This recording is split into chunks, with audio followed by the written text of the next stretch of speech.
Salutare oameni buni și bine v-am regăsit pe canalul nostru de YouTube. Știți vorba aia cu mai bine mai târziu decât niciodată? Ei bine, eu o știu și eu o să vă împărtășesc și vouă motivul pentru care am spus acest lucru. Pe masă am Apple Watch Series 5 și acesta va fi subiectul nostru de discuție în episodul de astăzi. Spoiler alert, este un dispozitiv care îmi place, dar în continuare îmi mențin părerea despre ceasurile clasice. Îmi plac întotdeauna mai mult ceasurile clasice în locul unui wearable. Dar, fiind prima oară când am avut mai mult timp la dispoziție cu un watch de la Apple, e bine, am rămas impresionat. Hai să vă spun și de ce am rămas impresionat, ce îmi place și ce nu îmi place la acest dispozitiv. Și bineînțeles, trebuie să vă spun că în momentul acesta, în care review-ul este puțin întârziat, produsul se găsește pe piață undeva la 2200-2300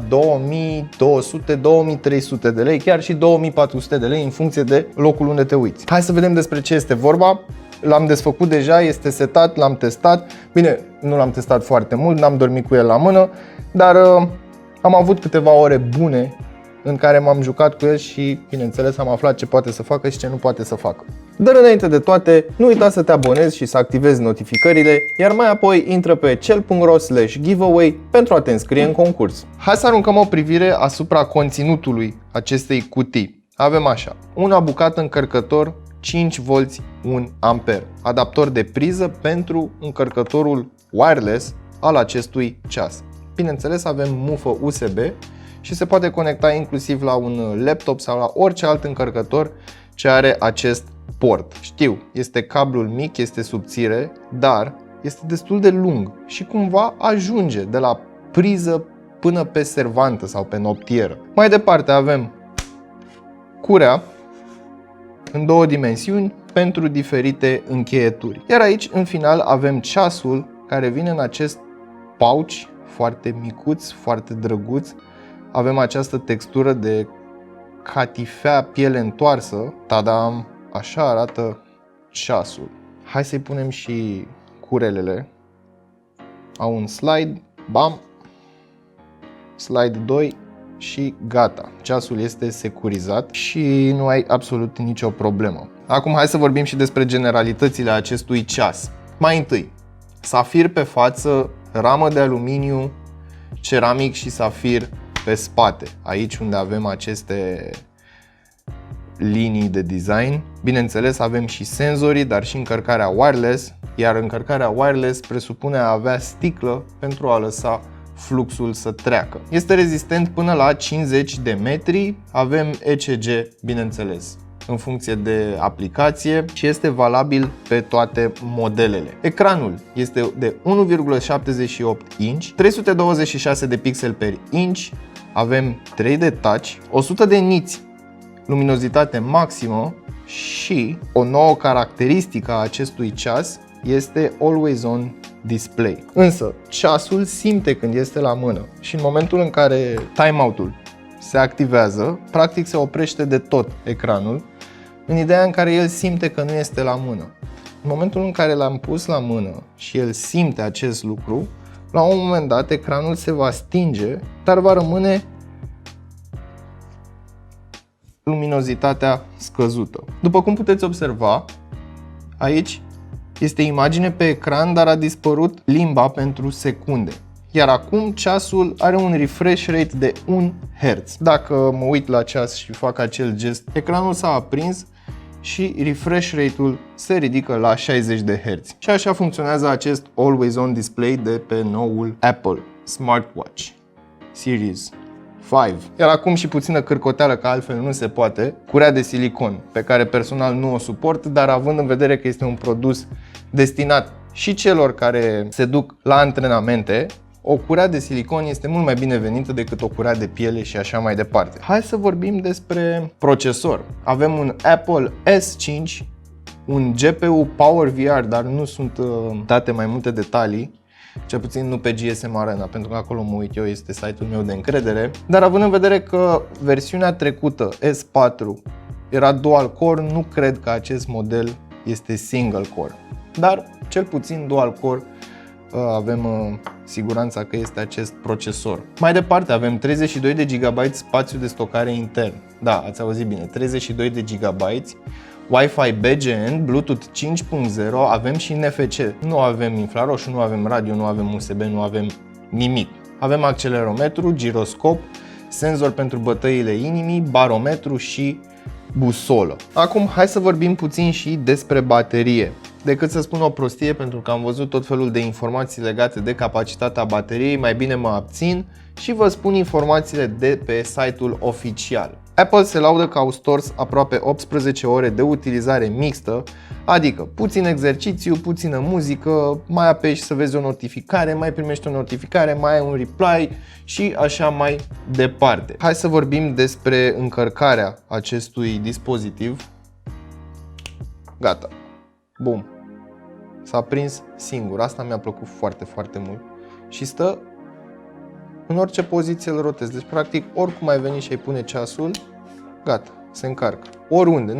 Efectiv, n-ai cum să ratezi încărcătorul. 1,5 ore până la 80% și 2,5 ore până la 100%. Hai să vorbim despre sistemul de operare.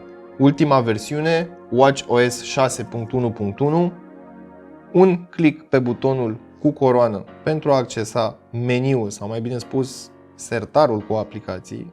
Practic sunt toate aplicațiile vărsate pe aici și le poți accesa și modifica și din telefon, dar și din ceas. Se mișcă foarte bine și prin foarte bine mă refer excelent. Un swipe de sus în jos sunt notificările, un swipe de jos în sus sunt setările rapide, Wi-Fi, vibrație, baterie. Avem până și modul cinema, unde nu se va aprinde ecran și bineînțeles nu-i vei deranja pe cei din jurul tău. Cu acest buton poți conecta diverse dispozitive audio sau mai știu eu ce alte accesorii prin Bluetooth compatibile ai tu pe acasă sau există pe piață. Iar acum hai să vă spun de ce îmi place mie acest ceas foarte, foarte mult. De fapt nu, și Galaxy Watch îmi place foarte mult, dar acesta îmi place mai mult. Uite, pentru chestia asta, știu că e o chestie cât se poate de inutilă pentru unii, dar poți vizualiza locația în timp real. Și de ce îmi place mie acest lucru foarte mult? E bine, pentru că dă nostalgia în mine. Și dacă mai țineți minte, Need for Speed sau în GTA sau în orice alte jocuri, avea acel minimap în stânga sau în dreapta ecranului.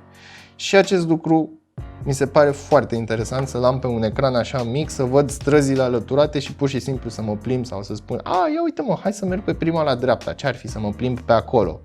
Este o chestie ieșită din context, dar mie personal îmi place foarte mult acest lucru. Bineînțeles, îți poți găsi telefonul cu ceasul sau ceasul cu telefonul. L-am rugat pe Cătălin să-mi dea un mesaj. Telefonul este în engleză, ceasul este în engleză, dar cumva pentru că i-am setat regiunea pe România, am aceste mesaje rapide. Mulțumesc, bine, ok, da, nu, desigur, vorbim mai încolo, stai puțin, bla bla bla bla bla bla. Și pot să dau scroll și în limba română, dar și în limba engleză. Alte funcții speciale. Walkie-talkie, talk to friends, Apple Watch to Apple Watch. Bineînțeles, este o funcție dedicată Apple Watch-ului, din păcate, și nu funcționează de pe Apple Watch pe Galaxy Watch și așa mai departe. Și acum trebuie să vă arăt ceva foarte interesant, o funcție pe care nu am înțeles-o extraordinar. Am posibilitatea să văd pe ecran conținut din cameră, direct din cameră. Uite. Apple Watchception. Ceas în ceas în ceas și mai este și aici, pe ecran. Lăsând ceasul la o parte, hai să ne uităm puțin și la aplicație. Aici putem gestiona diferite aspecte ale acestui ceas și avem și un App Store. Aici poți selecta diverse aplicații pentru ceas, cum ar fi Todoist. Da, poți să folosești Todoist în loc de reminder-urile de pe ceas. Hai să vorbim despre Apple Watch în general, pentru că știm cu toții ce poate să facă un Apple Watch, practic ce face orice smartwatch, dar foarte bine. Foarte, foarte, foarte bine. Ca noutate față de 4 este acest Always On Display și bineînțeles bateria, care în teorie ar trebui să țină puțin mai bine. 16 GB în plus de stocare, deci în loc de 16 avem 32 și bineînțeles upgrade-ul de la S4 la S5 în ceea ce privește procesorul. Cam astea ar fi diferențele pe care ar trebui să le menționez. În rest, experiența de utilizare este aceeași și pe 3, și pe 4, și pe 5. Ne-am apropiat și de finalul acestui videoclip, iar impresiile mele despre acest dispozitiv sunt mixte. Ca de obicei, nu știu dacă vă așteptați la acest lucru sau probabil era previzibil. Îmi place dispozitivul? Da. Este indispensabil? Discutabil. Există persoane care se vor bucura de ceea ce oferă Apple Watch la maximum. Însă, din perspectiva mea, un iubitor de ceasuri clasice nu mi se pare așa interesant. Da, din perspectiva unui iubitor de tehnologie mi se pare apogeul unui smartwatch. De ce? Finisajul. Efectiv felul în care vibrează atunci când primești o notificare, de exemplu. Nu ratezi niciuna. De ce să te mint? Nu am ratat nicio notificare cu ceasul pe mână. Pentru că pur și simplu vibrează, zici că te ciupește puțin. Bă, sunt aici. Am ceva să spun. 3D Touch pe un smartwatch. Mi se pare din nou interesant. Samsung nu are acest lucru. Aș vrea să vorbesc puțin despre navigarea prin sistemul de operare. Acesta are coroana care se rotește. Galaxy Watch are bezelul care se rotește. Cumva două implementări diferite, dar ambele au aceeași funcție. Cumva îmi place mai mult Galaxy Watch. De ce? Pentru că nu trebuie să țin ceasul la un unghi. Hai să vă arăt la ce mă refer. Pun ceasul la mână, mă uit la ceas absolut normal, da? Și cum m-aș uita la un ceas clasic. Nu mă deranjează acest lucru pentru că este vizibil din absolut orice unghi. Dar cumva vreau să folosesc butonul acesta. Pe mine, personal, nu știu, mă încurcă poziția pe care trebuie să o am la mâna dreaptă ca să apăs butonul. Sau pur și simplu pot să stau așa, să dau de rotiță, să apăs pe rotiță. Nu mi se pare o experiență extraordinară. În schimb, pe Galaxy Watch, cu acel bezel care se rotește, pot să-mi folosesc și degetul arătător, pot să-mi folosesc și degetul mare, pot să folosesc absolut orice deget. Asta e doar o preferință de gust.